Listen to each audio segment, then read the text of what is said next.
I work at a massive indoor play center designed for kids to run wild and have the time of their lives. It's a fantastic place where children of all ages can explore, learn, and make new friends. However, there's one room that's specifically designed for our tiny tots, the under 3 room. This room is a safe haven for little ones to play, crawl, and discover without the risk of being trampled by older kids. To ensure everyone's safety, we have a simple rule: children under 3 must be supervised by someone 16 or older from their group. We're not babysitters, but rather facilitators of fun and safety. And to keep the room clean and hygienic, everyone, staff included, needs to leave their shoes at the door. We don't want any dirt, mud, or who knows what being tracked into a room where our littlest visitors are spending most of their time on the floor. It's not uncommon for some visitors to be slightly annoyed or disappointed when they learn about our rules, especially the age restriction for the under 3 room. Some might feel it's too strict or inconvenient, but most of the time, they understand where we're coming from and don't make a fuss. They might raise an eyebrow or let out a gentle sigh, but they usually accept the rules and move on. Occasionally, we'll get a brief question or comment, like, "Really? No shoes, or can't my 4-year-old just sneak in with the baby?" But generally, people are cooperative and willing to follow the rules to ensure everyone's safety and enjoyment. We've had our fair share of minor grumblings, but rarely do we encounter someone who makes a big deal out of it, until that one mom came along. Just the other day, a mother approached the entrance of the under 3 room, pushing a stroller with her youngest child, who looked like they were still finding their footing in the world. Alongside her was an older sibling, a boy who was clearly past the threshold of our age limit. I'd estimate at least 5 or 6 years old, with a confident stride and an air of curiosity. As they reached the gate, I could sense a hint of determination in the mother's demeanor, a sense that she was prepared to advocate for her children's entry into the room. Little did I know, this encounter would be unlike the usual brief exchanges I'd grown accustomed to. Before I could even utter a warm welcome, the mother launched into an assertive declaration, her tone leaving no room for discussion. "My older son is coming in with us," she stated, her voice firm and resolute. She didn't ask permission or seek clarification on our rules. Instead, she presented it as a fait accompli. Her reasoning was twofold. She claimed to have no alternative childcare arrangements for her elder child, and her younger one was eager to explore the room.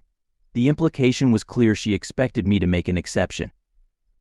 Despite the clear age restriction sign posted at the entrance, her words came across as more of a demand than a request, leaving me taken aback and wondering how to navigate this potentially tricky situation.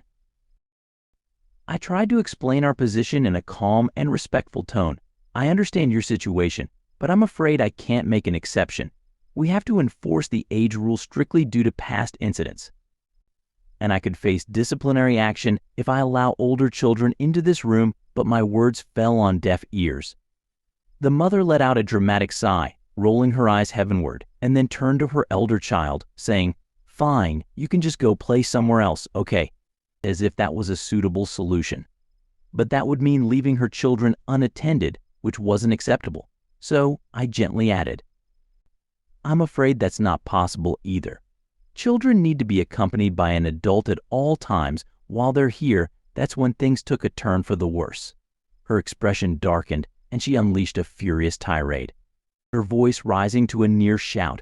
It was as if I'd single-handedly ruined her day and possibly her life. The mother's anger boiled over, and she began to protest. "But every single time we've come here, no one has ever stopped us from bringing our older child in. You're the first person to ever mention this rule." She seemed incredulous, as if I was making it up on the spot. I empathized with her frustration, but I had to reiterate our policy. "I understand that may have happened, but if so, my colleagues made a mistake. I'm responsible for ensuring the rules are followed. And I can't make exceptions," but my explanation only fueled her ire. She grew louder, more agitated, and started to involve her youngest child in the dispute. "Look, sweetie, this person won't let us play together. They're saying you can't have fun." The child's face began to crumple, and soon they were wailing at the top of their lungs. The mother's tactics were not only escalating the situation, but also manipulating her child into a full-blown meltdown. She continued to rant, "If he won't let us in, then we'll just have to leave. I can't handle both of you right now." The scene was rapidly spiraling out of control. The situation reached its climax as the mother's anger and frustration peaked. She swiftly gathered her children, now both in tears, and shoved them back into their stroller with a force that made me worry for their safety. As she strapped them in, her face red with rage, she hurled a parting shot. "This isn't over. I'm going straight to the admissions desk to report you and your ridiculous rules. And then I'm going home to write a scathing review that will make sure no one ever sets foot in this place again." With that, she stormed off, leaving a trail of chaos and upset in her wake. The sound of her children's wails and her own muttered curses faded into the distance, leaving me feeling shaken and concerned about the aftermath of the confrontation. I couldn't help but wonder what had become of the irate mother after she stormed off, threatening to report me and ruin our reputation. So, I did some discreet asking around and discovered that she had indeed marched up to the front desk, still fuming, to lodge her complaint. But when she was told, in no uncertain terms, yes, our employee was just doing their job. The under 3 room is strictly for children 3 and younger, and we do require adult supervision at all times, she was apoplectic. I was told she was livid, her face red with rage, and her words laced with venom. But, as it turns out, her threats of writing a scathing review have yet to materialize. I must admit, I was a little disappointed. I was rather looking forward to seeing my name in print, if only to confirm that I'd done my job correctly. Story 2. A distant relative showed up at our house unexpectedly and started acting like he was checking the place out.